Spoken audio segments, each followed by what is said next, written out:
Este é o podcast de Igreja Presbiteriana de Abaeté, uma igreja amável e fiel às Escrituras. Mateus capítulo 15, do 21 ao 28. E a palavra do Senhor nos diz o seguinte: saindo dali, Jesus foi para a região de Tiro e Sidom. E eis que uma mulher cananeia, que tinha vindo daqueles lados, clamava: Senhor, filho de Davi, tenha compaixão de mim, minha filha está horrivelmente endemoniada. Jesus, porém, não lhe respondeu a palavra. Então seus discípulos, aproximando-se, disseram: mande-a embora, pois vem gritando atrás de nós. Mas Jesus respondeu: não fui enviado, senão as ovelhas perdidas da casa de Israel. Ela, porém, veio e o adorou, dizendo: Senhor, me ajude. E Jesus respondeu: não é correto pegar o pão dos filhos e jogá-lo aos cachorrinhos. E a mulher disse: é verdade, Senhor, pois os cachorrinhos comem das migalhas que caem da mesa dos seus donos. E então Jesus exclamou: mulher, que grande fé você tem, que seja feita como você quer. E desde aquele momento a filha dela ficou curada. Amém? Meus irmãos, vamos orar mais uma vez. Baixe sua cabeça e peça para que Deus fale contigo, que o teu Santo Espírito esteja realmente falando ao seu coração. Senhor Deus e Pai, muito obrigado, Senhor, pela tua palavra. Muito obrigado por essa breve história registrada na Escritura, Pai. Ó Deus, que o Senhor use ela para nos confrontar, para nos consolar, para falar aos nossos corações, ó Pai, e nos fazer mais parecidos com Jesus, ó Pai. Porque nós cremos que se o teu Santo Espírito não falar conosco, não agir nos nossos corações, ó Pai, é vã a nossa pregação. Então eu lhe peço, Senhor, vem sobre nós, derrama graça, derrama cura para nós, ó Pai, nessa noite. Amém. Amém. Meus irmãos, até onde pode ir o amor de uma mãe? Ou quais barreiras, quais limites isso pode ser ultrapassado? Tem um filme muito bom na Netflix. Vocês gostam, sabem que eu gosto de filme, então sempre vou citar aí aqui um filme, tá? Na verdade tem vários filmes, poesias, histórias que falam sobre esse amor de mãe. Mas tem um filme muito legal na Netflix, um filme de aventura, chamado Bird Box. Acho que boa parte aí deve ter visto, há uns anos atrás, virou modinha assistir ele. Que conta a história de uma mãe, a Mallory. E o filme nos conta a história aí de um mundo que está passando por uma crise. O filme não explica muito bem o que é, se é uma doença, se são demônios, se são monstros. Mas tem algumas coisas aí no ar que, quando as pessoas vêm, elas são atacadas e elas começam a ter desejos suicidas, desejos de ser agressivos e dessas coisas aí. Então o mundo deixou de ser um lugar seguro. E esse filme conta justamente a história dessa Mallory com seus dois filhos, né? É muito bonito porque na história a gente vai descobrindo, aqui tem um pequeno spoiler, né? Com o filho é dela e o outro, na verdade, é o filho de uma amiga que estava nesse destruição aí toda, e aí morreu no meio de uma guerra, de uma briga que estava tendo ali dentro de uma casa que eles estavam, e ela pegou aquela criança então para cuidar. Então ela teve aqueles dois filhos, e ela começou então a procurar um lugar secreto, um lugar seguro, onde havia informações que aquele lugar seguro existia. E aí ela passou então a enfrentar aquele mundo, aquele mundo hostil, vários desafios, várias barreiras com aqueles meninos com olhos vendados, porque não podia ver nada. E é essa que é a graça do filme, o fato de que de que ela faz tudo, ela atravessa rios, luta com bandidos, faz várias coisas com os olhos vendados por amor aos seus filhos, para fazer com que eles cheguem bem àquele lugar. Esse filme me faz pensar muito sobre isso, sobre quais barreiras que a gente pode enfrentar, quais desafios que a gente pode enfrentar em nome da nossa família. Porque a história que nós estamos aqui diante de nós é uma história sobre isso, sobre uma mulher, uma mãe, que enfrenta barreiras, que enfrenta todos os limites para salvar uma filha.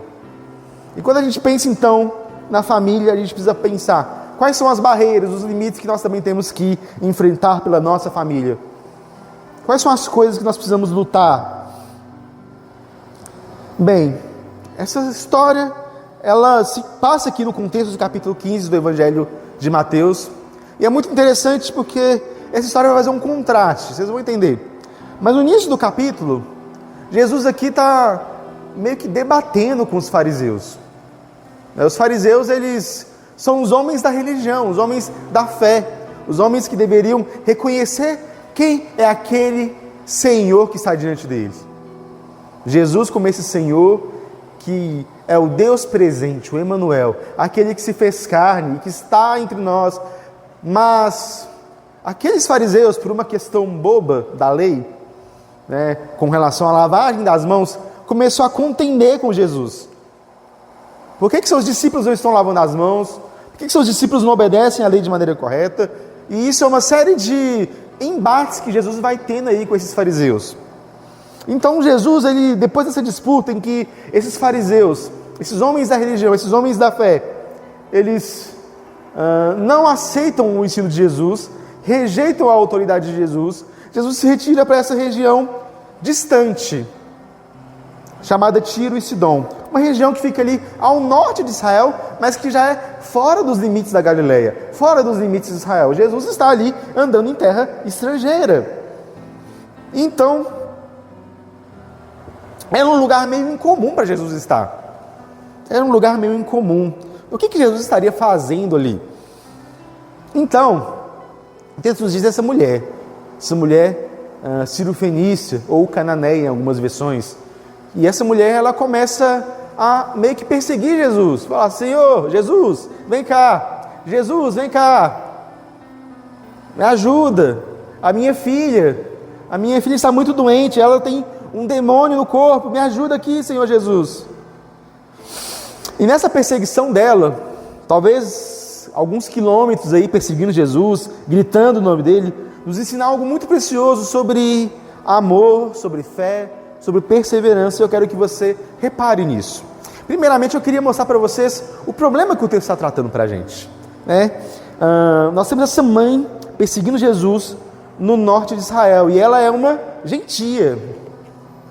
Ela é uma gentia, ela é uma pessoa que não faz parte daquela comunidade da aliança. Ela não faz parte ali do povo de Deus. Naquela época, o povo de Deus era o povo judeu. E ela não fazia parte daquele grupo. Ela era etnicamente diferente. E o texto nos fala muito sobre como essa mulher, que nem judia era, conhecia e ouvia falar de Jesus. Mas o fato é que a fama de Jesus já tinha se espalhado tanto naquela região, mas tanto naquela região, que ela parecia ter um conhecimento, mas não apenas um conhecimento qualquer, ela tinha um conhecimento muito refinado sobre Jesus. Ela chama Jesus de o filho de Davi. Esse título, filho de Davi, é um reconhecimento que ela tem, que é um título messiânico de que Jesus é de fato o rei. Jesus é de fato o rei de Israel. E a profecia era de que o filho de Davi não só seria apenas rei em Israel, mas seria rei sobre toda a terra. Então ela meio que está reivindicando isso. Ela não é judia, mas ela sabe teologia de maneira até profunda. Ela usa o título correto como Jesus. Ela sabe que Jesus é seu verdadeiro rei. Ela sabe que Jesus é alguém que pode ajudá-la. E por isso, então, ela começa a clamar desesperadamente por Jesus. O texto nos diz que essa menina estava horrivelmente endemoniada. A gente não sabe exatamente qual que era a condição dela. A gente tem alguns outros textos que a gente pode comparar. Por exemplo, em Marcos 9 nos conta a história de um pai que tem um filho também endemoniado e que esse filho tentava se matar por causa desse demônio. Nós temos outras histórias que falam de espíritos que faziam homens ficarem em cemitérios, arranhando com caco de telha. Então, provavelmente, essa menina estava tendo algum sintoma desse nível. Às vezes tentando contra a própria vida, às vezes doente, e era uma doença que não era apenas física, mas espiritual também. O diabo estava ali agindo na vida daquela menina, e o texto aqui dá a impressão de que era uma menininha pequena ainda. Era uma filhinha pequena ainda. E essa mãe não suporta ver o sofrimento da filha. Essa mãe, ela não suporta ver o sofrimento da filha, ela não suporta ver com seus próprios olhos a sua filha às vezes se decaindo a cada dia, porque a questão ali não era tanto ver o sofrimento dela, mas o sofrimento daquela de quem ela amava. Às vezes é um pouco isso, né? A gente até suporta o nosso próprio sofrimento, mas a gente vê o sofrimento de quem a gente ama, vê a dor nos olhos daquelas pessoas que nós amamos. Às vezes isso é a parte mais difícil que nós temos. E esse texto aqui então nos ensina isso, nos mostra isso. E é por isso então que essa mulher, ela clama tão veementemente. A palavra aqui é como se ela estivesse clamando e clamando e clamando. A ideia é justamente de uma perseguição, no sentido de que Jesus estava indo com seus discípulos e ela estava ali indo atrás e não desistindo, insistindo cada vez mais. E aí a gente vê então que essa mulher, ela começa a passar por algumas barreiras. Ela tem coisas que ela precisa passar. Ela tem algumas barreiras, e quando eu digo barreiras, não é simplesmente o fato de ela estar perseguindo Jesus, ou ter uma distância que ela tem que percorrer, mas não, existem barreiras que são invisíveis. Tem barreiras da parte dela. Lembre-se, ela é uma gentia, ela é alguém que não é povo da aliança, ela não conhece a Deus. O Deus de Israel não é o Deus dos seus pais, não é o Deus da cultura em que ela vivia. Talvez os pais dela cultuassem Astar, Baal, mas ela está aqui correndo atrás de Jesus. Ela vence a sua barreira da própria cultura. Ela vence a sua cultura arraigada, talvez milenar, seus falsos deuses que ela adorava. Ela vence a idolatria. Ela vence os seus costumes. Ela vence os seus próprios costumes, aquilo que talvez impedisse ela de estar ali. Ela desiste de toda a sua cultura, de toda a sua fé, de todos os seus deuses para poder buscar Jesus. Vem Jesus um Salvador. Então ela dá um passo, ela quebra o seu orgulho, ela quebra a sua cultura, os seus empreendimentos, a sua mentalidade, tudo para poder correr atrás de Cristo. Mas perceba, as barreiras não param nela, porque nós temos aqui também que existe uma barreira por parte do grupo de Jesus. O próprio Jesus, de maneira muito estranha, a gente vai começar a lidar com isso daqui a pouco, parece que não está muito interessado no que ela está dizendo. Afinal, ela está seguindo, clamando, e Jesus está andando, como se ele não se importasse. E o próprio Jesus aqui, ele meio que diz em voz alta: eu não fui enviado, senão as ovelhas perdidas à casa de Israel. Ou seja, olha, eu fui enviado com um propósito claro. Eu fui enviado para as ovelhas da casa de Israel. Jesus, ele estava num ponto do ministério dele que o importante agora era a casa de Israel. Ele tinha que focar nisso. Os discípulos também se mostram como uma clara barreira. Porque os discípulos meio que incomodados, mais incomodados que Jesus, de uma gentia, estar seguindo eles, começam também a reclamar, falam: Senhor Jesus, tem que mandar essa mulher embora, não tem condição da gente ficar aqui não. Talvez eles estivessem incomodados de estar andando em terra pagã, mas perceba, gente, além de passar pelas suas próprias barreiras para procurar Jesus, ela também passa pelas barreiras da própria cultura judaica, da própria insistência dos judeus de não se abrirem a outros povos, de rejeitarem veementemente outros povos. Então, isso acaba gerando esse movimento, essas barreiras, tudo isso que essa mulher precisa enfrentar para então se encontrar com Cristo. Agora eu queria mostrar para vocês como é que esse problema ele se mostra de fato nos nossos dias.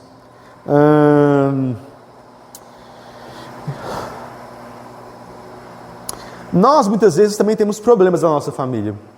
Nós também sentimos a dor e somos tocados pela dor.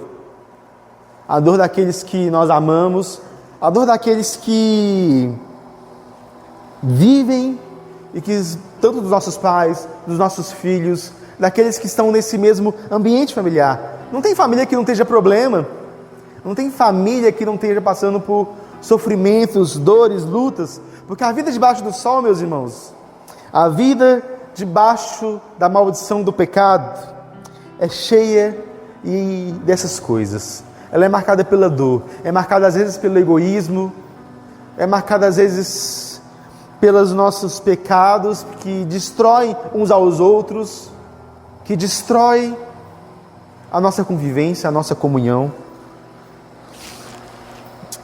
A vida debaixo do sol é cheia desses demônios que nos atacam o tempo todo. Nem sempre demônios literais, às vezes pode ser. Mas a vida debaixo do pecado, meus irmãos, é incontrolável.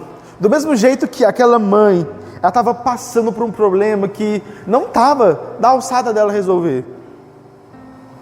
Não era algo que ela poderia fazer para resolver. Era um problema espiritual. Não tinha dinheiro que pagasse o demônio. Não tinha status, não tinha fama. Era um problema terrivelmente espiritual que estavam vivendo ali. Tem coisas que a nossa força não resolve, tem coisas que o nosso braço não resolve. Tem sofrimentos que nós nunca vamos solucionar. E na nossa família é assim, meus irmãos. A gente vive a nossa vida no limite. Tem coisas que nós não podemos fazer, tem coisas que nossos braços não alcançam. A nossa família precisa de mais do que simplesmente dinheiro, de status ou da felicidade. A nossa família precisa de mais do que o nosso esforço pode conseguir. Nossa família também precisa de um Salvador. Nós precisamos de um Salvador. E assim como essa mulher, essa mãe preciosa, nós somos chamados também a perseguir esse Jesus. Nós somos chamados a, do mesmo jeito que ela foi atrás, que ela foi tentar resolver aquele problema, aquele sofrimento, aquela dor. Nós também somos chamados a reconhecer quem pode resolver esse problema, reconhecer que a força do nosso braço não pode alcançar, e nós somos chamados então a perseguir Jesus, a clamar por Jesus, porque Ele pode nos ouvir. Ele pode nos ouvir. Mas ainda assim, do mesmo jeito como aquela mulher encontrou barreiras para poder se encontrar com Jesus, nós também temos barreiras que nós temos entre nós e Cristo. Nós também temos barreira entre nós. Pense, gente. Primeira barreira interessante: a nossa idolatria e às vezes até mesmo a nossa religiosidade. Assim como aquela mulher vinha de outra cultura, que tinha outros deuses, que oferecia sacrifício a outros deuses, muitas vezes nós também temos o nosso coração seduzido por outros deuses. É a famosa da idolatria. Muitas vezes nós batemos o pau aí no catolicismo, porque eles adoram imagens. Mas nós não precisamos de uma imagem para sermos idólatras. Nós não precisamos de vasos de barro para sermos idólatras. O nosso coração consegue se virar muito bem na própria idolatria. João Calvino, certa vez, disse que o coração humano é uma fábrica de ídolos. E com isso ele queria dizer justamente o fato de que nós somos muito bons em inventarmos falsos deuses para nós. Você quer saber quem é o falso deus do seu coração? Tim Keller, ele resume de uma maneira muito simples. Ele diz: tudo aquilo que você diz, eu não consigo viver sem, talvez seja o seu ídolo. Tudo aquilo que no seu íntimo você diz, eu não consigo viver sem isso, eu não consigo viver sem esse dinheiro, eu não consigo viver sem essa fama, sem esse reconhecimento, eu não consigo viver sem esse amor dos homens. Como sempre que a gente diz, eu não consigo viver sem isso, talvez isso seja o nosso Deus, talvez isso esteja ali contaminando o nosso coração, e é uma coisa que nos afasta de Jesus, porque Jesus não aceita ser Senhor do nosso coração competindo com outros senhores. Antes, Jesus quer ser Senhor do nosso coração por inteiro. E se nós então, para nos chegarmos a Jesus, para nos aproximarmos dele, a gente precisa então se afastar dos nossos falsos deuses e se aproximar do conhecimento verdadeiro de Deus, o Deus que se revela, o Deus das Escrituras, o próprio Cristo encarnado. E Ele, então, pode, de fato, abrir o nosso coração e nos afastar dos ídolos, nos afastar dos nossos pecados, afastar daquilo que tem tirado a nossa atenção do próprio Deus. E isso, muitas vezes, pode chegar de maneira idólatra e religiosa, né? Nós temos aqui, por exemplo, um pouco antes desse texto, como eu disse, os próprios fariseus, os mestres da religião, não reconhecendo a Jesus por causa das próprias tradições que eles criaram. Porque para eles, manter aquela tradição era mais importante do que o conhecimento verdadeiro de Deus, do que o conhecimento de Jesus. E isso é importante, meus irmãos, porque nos mostra então a raiz disso. Parece que Jesus aqui, parece que Mateus aqui, quando ele escreveu essas duas histórias e colocou elas no mesmo capítulo, estava querendo mostrar para a gente essa diferença entre esses homens religiosos, mas idólatras, e essa mulher, que era de outro povo, mas que ainda assim estava recorrendo a Jesus, estava abrindo mão dos seus preconceitos, dos seus preceitos, da sua falsa fé, para se aproximar de Jesus. Mas veja, gente, não apenas a idolatria, mas muitas vezes o nosso orgulho também. O nosso orgulho muitas vezes nos impede de chegar a Jesus, porque chegar a Jesus é um ato de graça. Se chegar a Jesus é um reconhecimento de que, olha, já tentei de tudo, agora faz, Senhor, eu não posso fazer. Faz, Senhor, eu não posso fazer. E muitas vezes nós queremos ser autossuficientes. O nosso ego, o nosso orgulho quer dizer assim, não, eu vou fazer, eu vou resolver pela força dos meus braços. Mas se chegar a Jesus, se aproximar de Jesus, é abrir mão do seu orgulho e falar assim, Jesus, eu me lanço aos teus pés, porque eu não posso. Eu não consigo.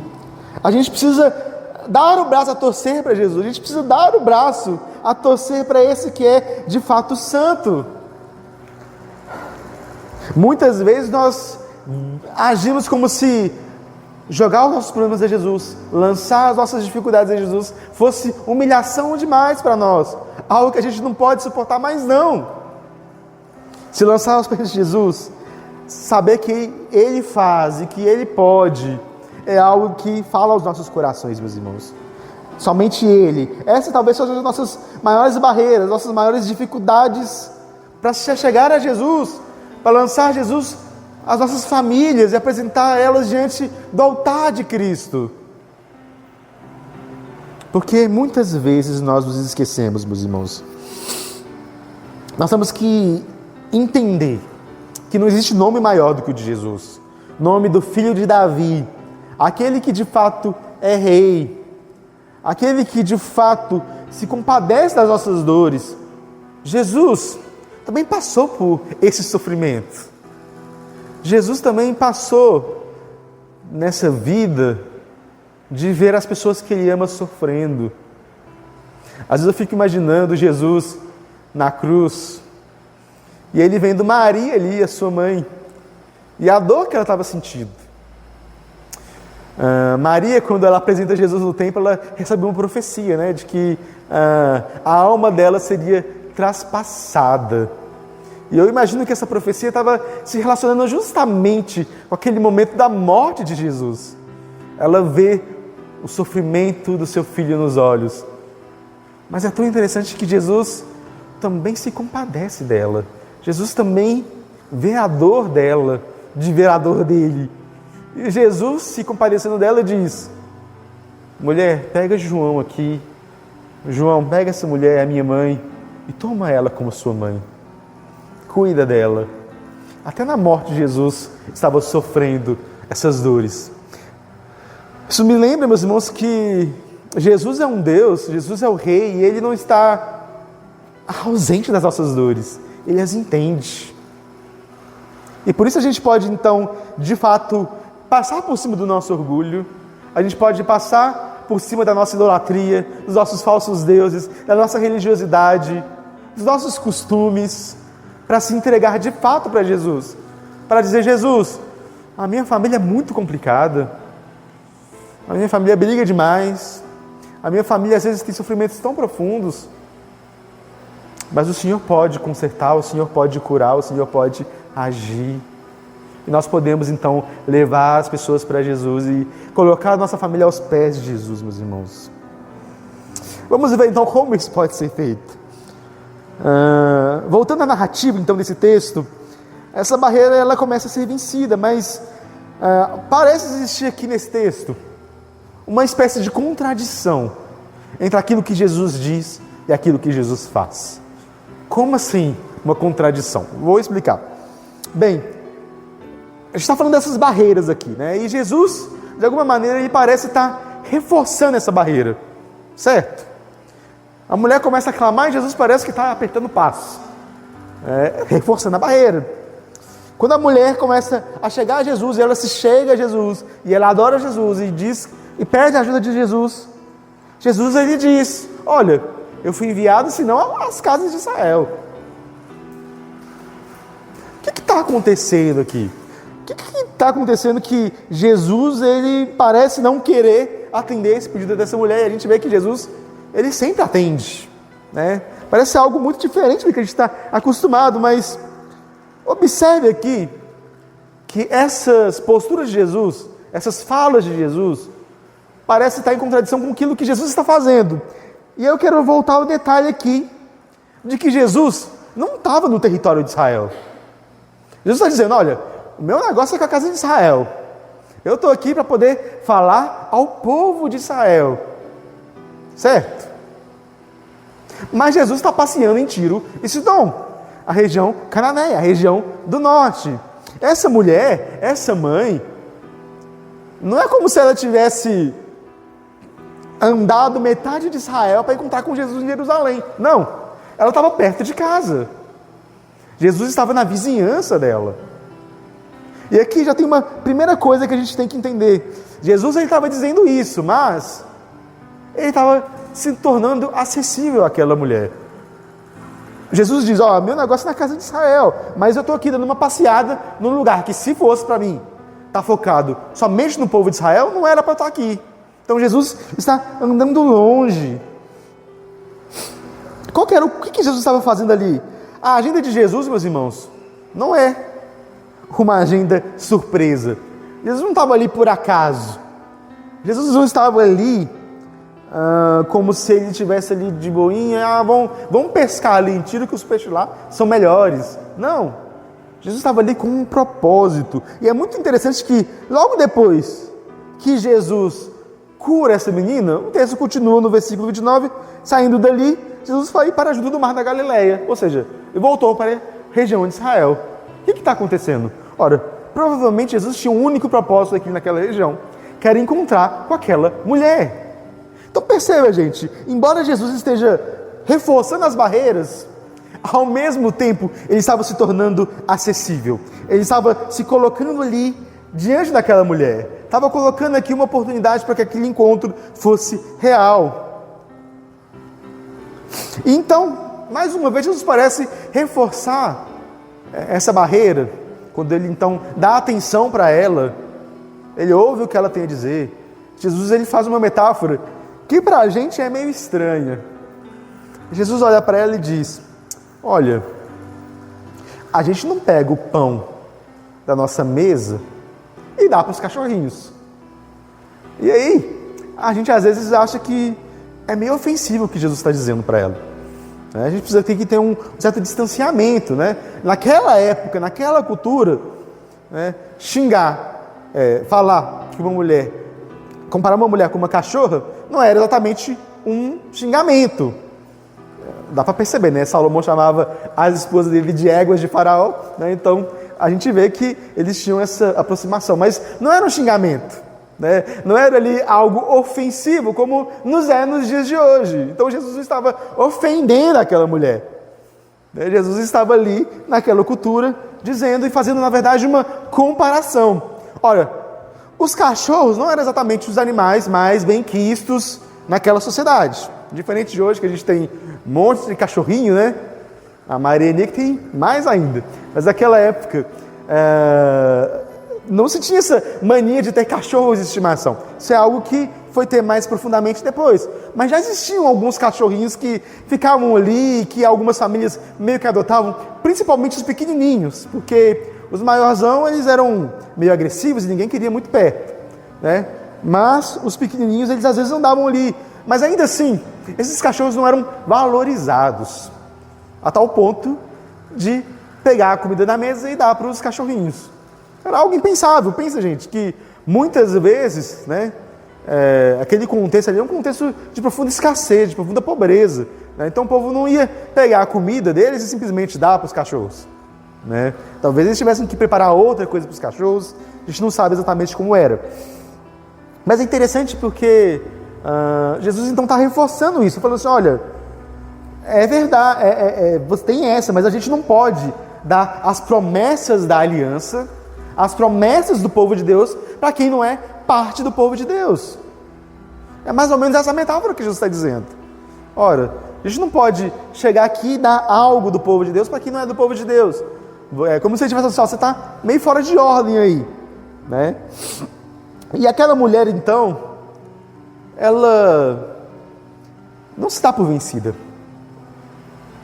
Ela pega a metáfora que Jesus usa e transforma ela. É meio que como Jesus, esse monte de negação de Jesus parece ser para culminar nesse momento, para mostrar de fato a fé daquela mulher. Porque ela diz, ela fala assim, ó Senhor, é verdade, a gente não pega o pão da mesa e dá para os cachorrinhos, mas os cachorrinhos se alimentam das migalhas que caem no chão. Os cachorrinhos se alimentam da migalha que cai no chão. E é muito interessante, gente, porque o que essa mulher está apresentando para a gente é o mais profundo discernimento espiritual. Ela sabe de quem ela está diante. Ela sabe que Jesus é o filho de Davi. Ela sabe que Jesus pode curar a filha dela. E ela sabe o seu lugar. Ela sabe que ela não é uma filha da aliança. Ela sabe que os seus pais não honraram o Deus verdadeiro, não conheciam o Deus verdadeiro. Ela sabe de tudo isso, mas ela não se importa. Ela sabe que Jesus é e está comprometida a seguir Jesus, está comprometida a querer as bênçãos de Cristo. E ela diz, Senhor, mesmo que seja uma migalha da sua graça, isso ainda assim me basta. Mesmo que seja uma pequena migalhinha, mesmo que seja o que sobra da refeição, eu quero, Senhor. E isso é maravilhoso. Isso é maravilhoso porque mostra pra gente que apenas uma migalha da graça de Jesus já nos bastaria, mas ainda assim, Jesus nos dá muito mais do que uma migalha, meus irmãos. Muito mais. Jesus olha para ela e diz, que grande é a fé que você tem, quão grande fé.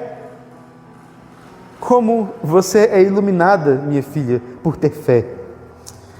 Jesus acaba de sair de um encontro difícil com os fariseus, aqueles homens que deveriam ser talvez os primeiros a olharem para ele e dizer, você é o filho de Deus, você é o filho de Davi. Mas eles não têm fé. Mas nessa mulher, cirofenícia, pagã, que se humilha a tal ponto de falar que ela é como um cachorrinho que come as migalhas da mesa de Cristo. Ela tem mais fé do que eles. E esse é o grande mistério aqui, é a grande coisa aqui. Ela possui mais fé, mais convicção, mais certeza do que os filhos, do que os mestres da religião. E é por isso então que ela recebe graça da parte de Cristo. Ela recebe graça porque ela tem fé.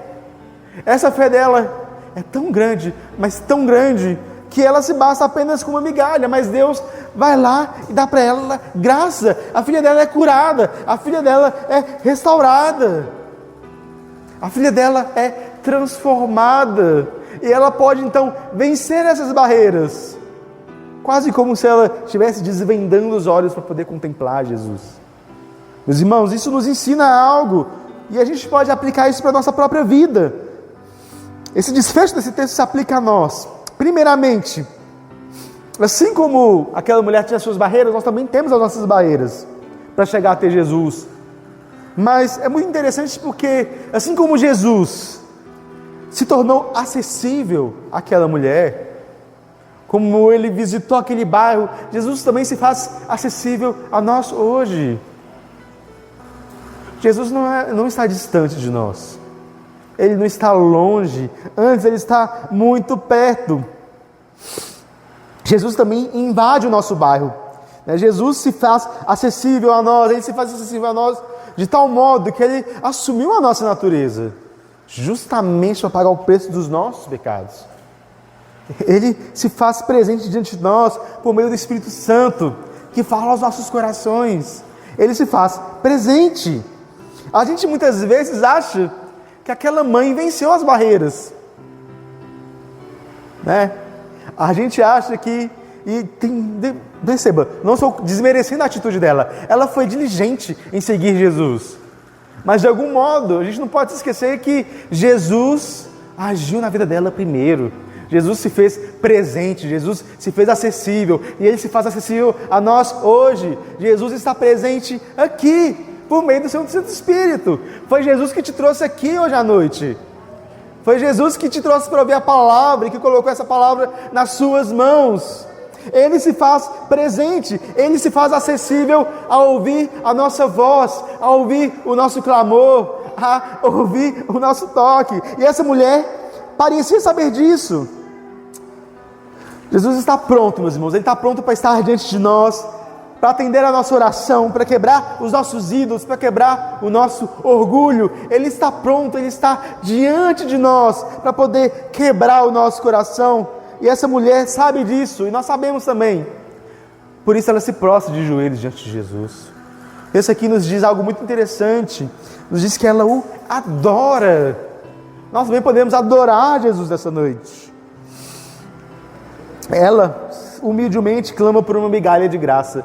Nós também podemos nos humilhar diante de Cristo. Nós podemos nos humilhar diante dEle. Aquela mulher chegou ali como uma gentia, como alguém que não fazia parte da família da fé, mas voltou ali e saiu daquele encontro com o atestado do próprio Jesus, de que ela tinha a marca da fé, de que ela era filha da aliança. Lembra, gente? Os filhos de Abraão são os filhos que são pela fé.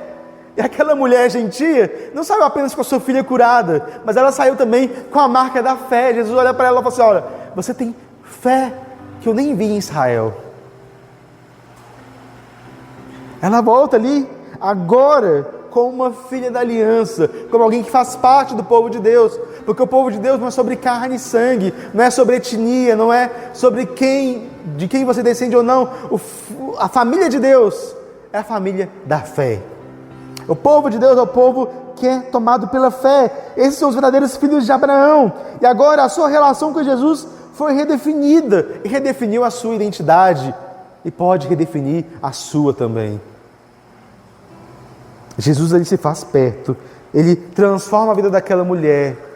Ele pode fazer assim conosco. Não, quantas vezes nós podemos ir atrás de Jesus para clamar dos nossos problemas e então ver os grandes feitos que Ele tem feito em nossa vida.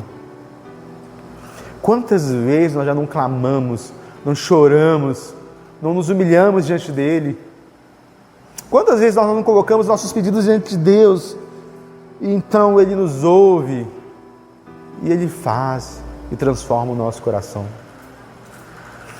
Essa história não é uma história que ficou para trás, mas é uma história presente ainda hoje, presente em nossas vidas, presente em nossos corações. Nós somos um povo, meus irmãos, marcado pela fé que é como a fé dessa mulher, uma fé que sabe que nós não somos dignos desse amor, nós não somos dignos dessa graça. Nós podemos dizer: Senhor, nos dá apenas uma migalhazinha dessa graça, uma migalhazinha desse amor. E Ele dá, Ele abre de maneira abundante sobre nós. Nós não somos dignos, mas Ele nos amou. E isso está toda a nossa dignidade. Isso está tudo aquilo que nós somos.